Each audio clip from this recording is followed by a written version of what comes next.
Hello साथियों, नमस्कार। कैसे हो सभी? उम्मीद करते हैं बहुत ही अच्छे होंगे, स्वस्थ होंगे और आप अपनी तैयारी को बेहतर तरीके से कर रहे होंगे। तो फ्रेंड्स, हमारी जो हिंदी की सीरीज चल रही है उसमें हमारी ये नेक्स्ट क्लास है। जिस जिस एग्जाम में आपकी हिंदी पूछी जाती है, आपका यूपीएसआई हुआ, यूपी टेट हुआ, सी टेट हुआ, यूपी ट्रिपल एससी हुआ, या और जहां जहां भी एसएससी जीडी हुआ, जहां भी आपकी कुल मिलाकर हिंदी पूछी जाती है, उसके लिए ये क्लास बहुत ही हेल्पफुल साबित होगी। तो चलिए क्लास को समझते हुए, पढ़ते हुए आगे बढ़ते हैं। चलिए क्लास को शुरू करते हैं। क्वेश्चन नंबर फर्स्ट, जिह्वा के आधार पर स्वर कितने प्रकार के होते हैं? ऑप्शन आपके ए 2 प्रकार के, बी 3 प्रकार के, सी 4 प्रकार के, या डी 6 प्रकार के।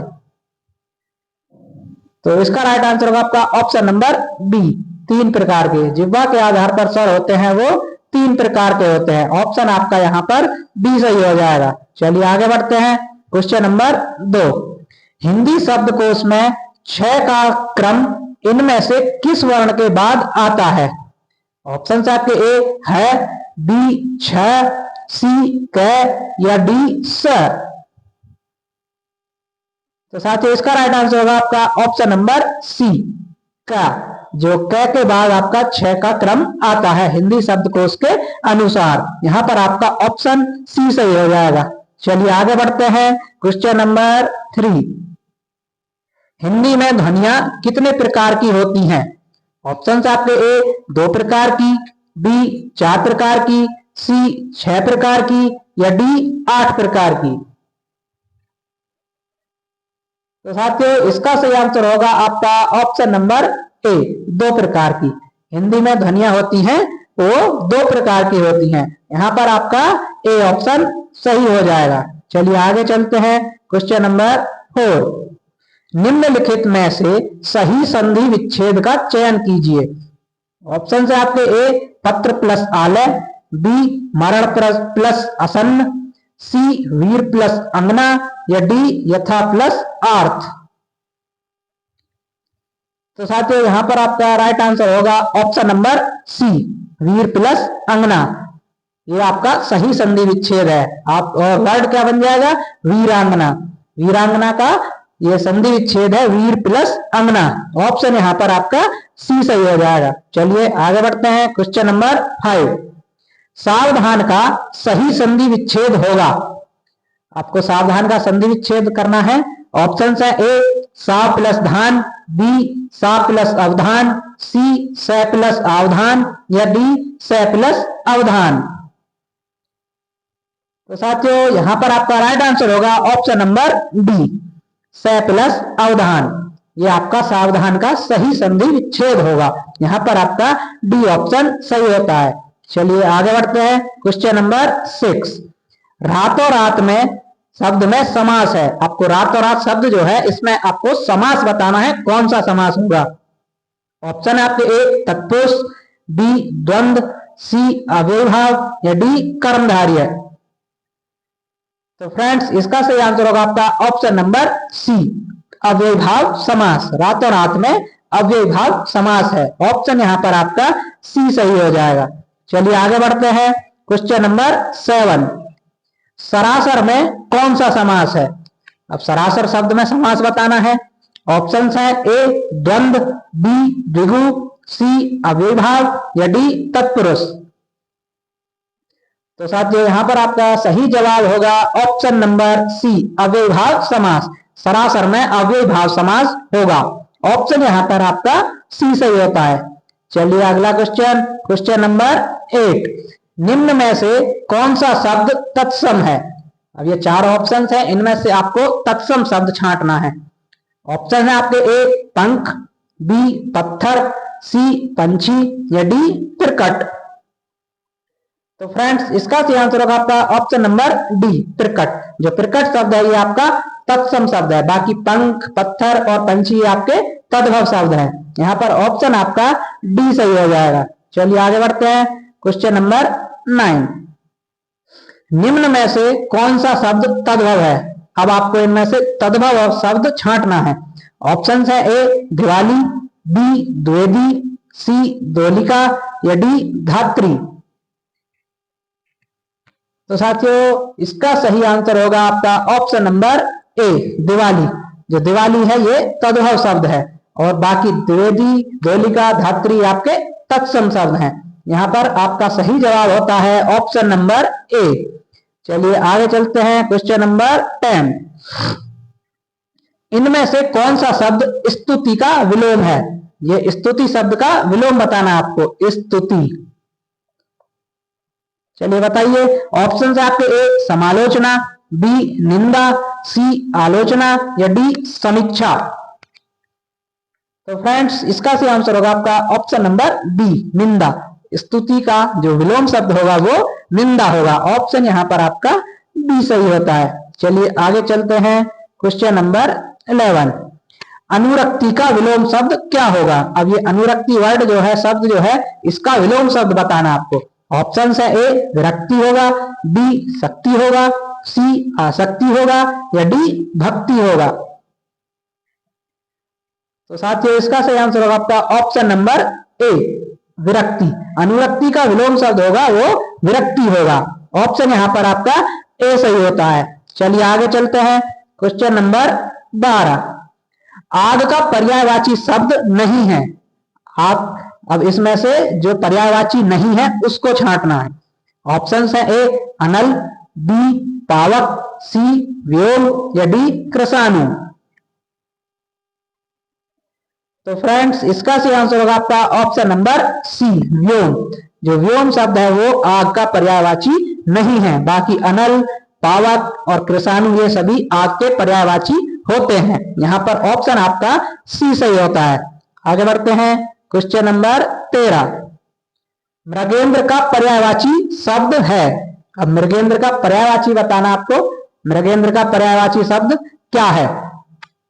ऑप्शन है ए शार्दुल, बी अहि, सी हिरण या डी कुरंग।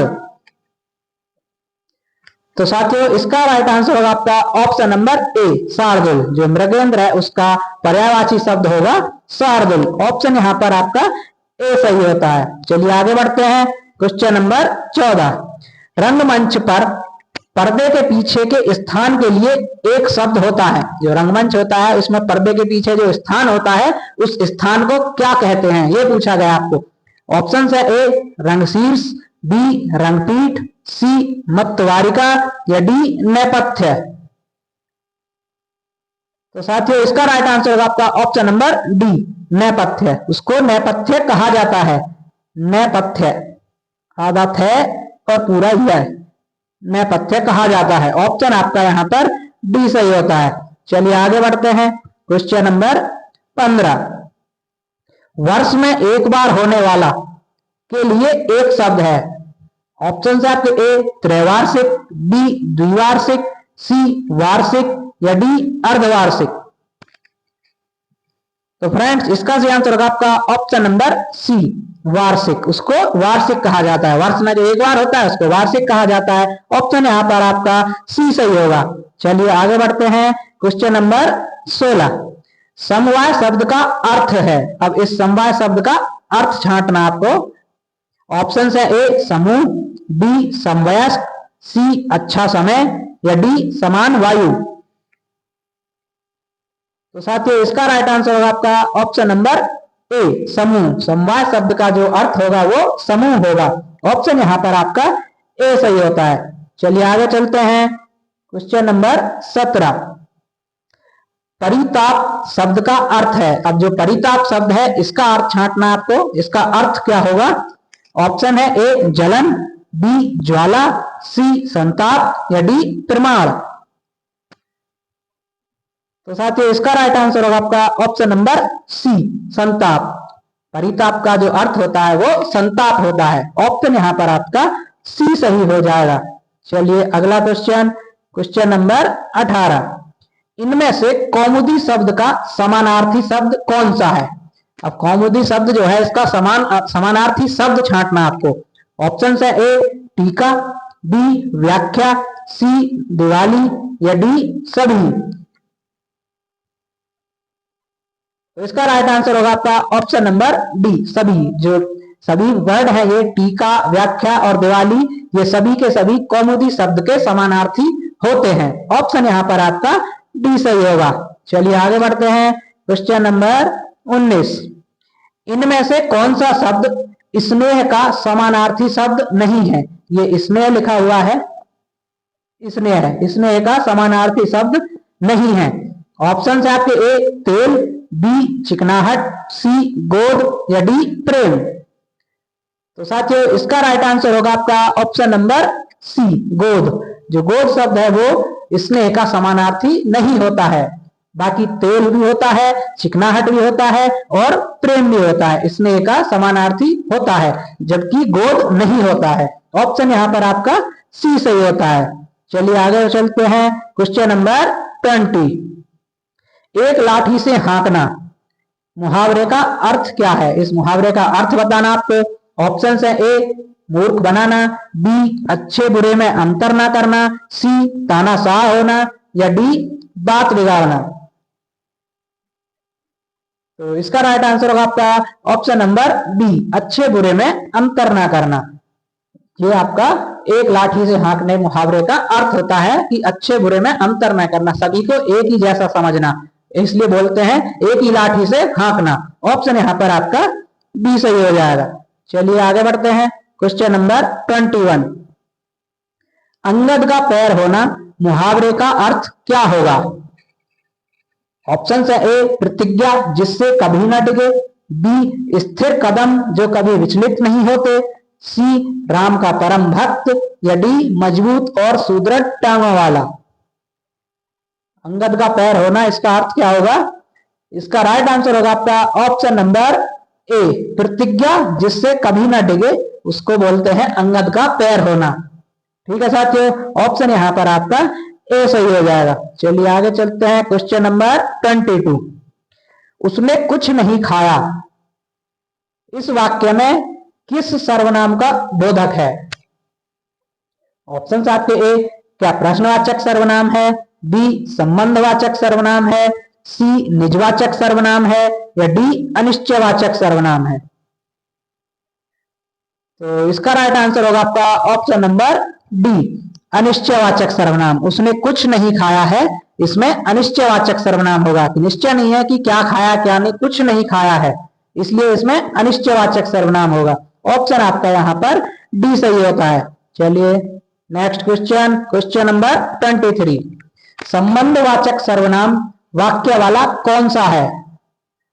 अब इन वाक्य में से आपको यह बताना है कि कौन सा वाक्य है जिसमें संबंधवाचक सर्वनाम का प्रयोग हुआ है। ऑप्शन है ए वह कौन है जो पड़ा रो रहा है, ऑप्शन बी ऐसा ना हो कोई आ जाए, सी तुम क्या खरीद रहे हो या डी यह कोई काम नहीं है। तो फ्रेंड्स इसका सही आंसर होगा आपका ऑप्शन नंबर ए वह कौन है जो पड़ा रो रहा है। इस वाक्य में संबंधवाचक सर्वनाम है, क्योंकि संबंध दर्शा रहा वह कौन है जो पड़ा रो रहा है, तो उससे संबंध दर्शाया गया है इसमें, इसलिए आपका ए ऑप्शन सही हो जाएगा। चलिए आगे चलते हैं। क्वेश्चन नंबर 24, नाला शब्द का स्त्रीलिंग शब्द क्या होगा? अब नाला शब्द है इसका स्त्रीलिंग बताना आपको क्या होगा। ऑप्शंस ए नालिया, बी नाली, सी नाली या डी नालिये। तो यहां पर आपका राइट आंसर होगा ऑप्शन नंबर डी नाली। जो नाला शब्द है उसका स्त्रीलिंग होगा नाली। ऑप्शन आपका यहां पर डी सही होता है। चलिए अगला क्वेश्चन, क्वेश्चन नंबर 25, निम्न में से कौन सा शब्द पुल्लिंग है? अब इनमें से आपको पुल्लिंग शब्द को छांटना है। ऑप्शन है आपके ए पूर्ति, बी अभिव्यक्ति, सी विवाह या डी छवि। तो देखिए मैंने बताया आपको कि जब भी पुल्लिंग और स्त्रीलिंग शब्द छांटने को आते हैं तो जो शब्द ये होते हैं उनका वाक्य प्रयोग करके देख लीजिए। वाक्य प्रयोग करने के बाद आपको पता लग जाएगा कि वो स्त्रीलिंग है या पुल्लिंग है। तो यहां पर आपका राइट आंसर होगा ऑप्शन नंबर सी विवाह। विवाह जो है वो पुल्लिंग शब्द होता है। ऑप्शन यहां पर आपका सी सही हो जाएगा। जैसे बोलते हैं ना कि विवाह संपन्न हुआ, हुआ मतलब पुल्लिंग का बोध हो रहा है, इसलिए आपका ऑप्शन नंबर सी हो जाएगा यहां पर राइट। चलिए आगे चलते हैं। अगला क्वेश्चन 26, चाय शब्द का प्रयोग किस वचन में होता है?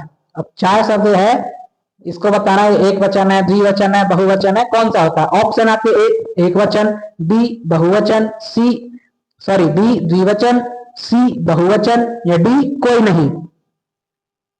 तो देखिए जो चाय होती है ये होता है आपका एक वचन, चाय एक वचन के रूप में प्रयोग किया जाता है चाय शब्द। ऑप्शन यहां पर आपका ए सही हो जाएगा। चलिए आगे चलते हैं, क्वेश्चन नंबर 27,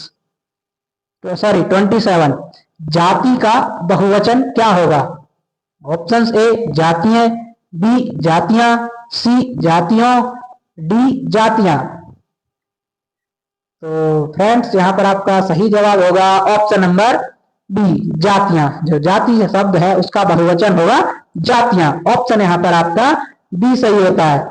चलिए नेक्स्ट क्वेश्चन, क्वेश्चन नंबर 28, संदेह का विशेषण होगा।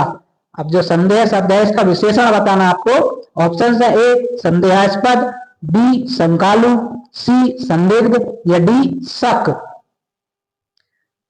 तो साथियों यहां पर आपका सही जवाब होगा ऑप्शन नंबर सी संदिग्ध। जो संदिग्ध है वो संदेह का विशेषण होगा। ऑप्शन यहां पर आपका सी सही होता है। चलिए अगला क्वेश्चन 29, इनमें से खेलना शब्द से बना विशेषण है। खेलना शब्द से कौन सा विशेषण बना है इनमें से आपको यह बताना है। ऑप्शन है ए दयालु, बी कृपालु, सी खिलाड़ी या डी धार्मिक।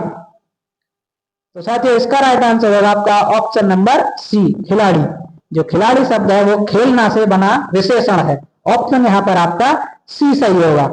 चलिए नेक्स्ट क्वेश्चन 30 क्वेश्चन और हमारा आज का लास्ट क्वेश्चन, निम्न में से कौन सा शब्द स्त्रीलिंग नहीं है? अब आपको यह बताना है कि कौन सा शब्द स्त्रीलिंग नहीं है, यानी कि पुल्लिंग छांटना है इनमें से। ऑप्शन है ए यामा, बी योजना, सी भिक्षा या डी संबल।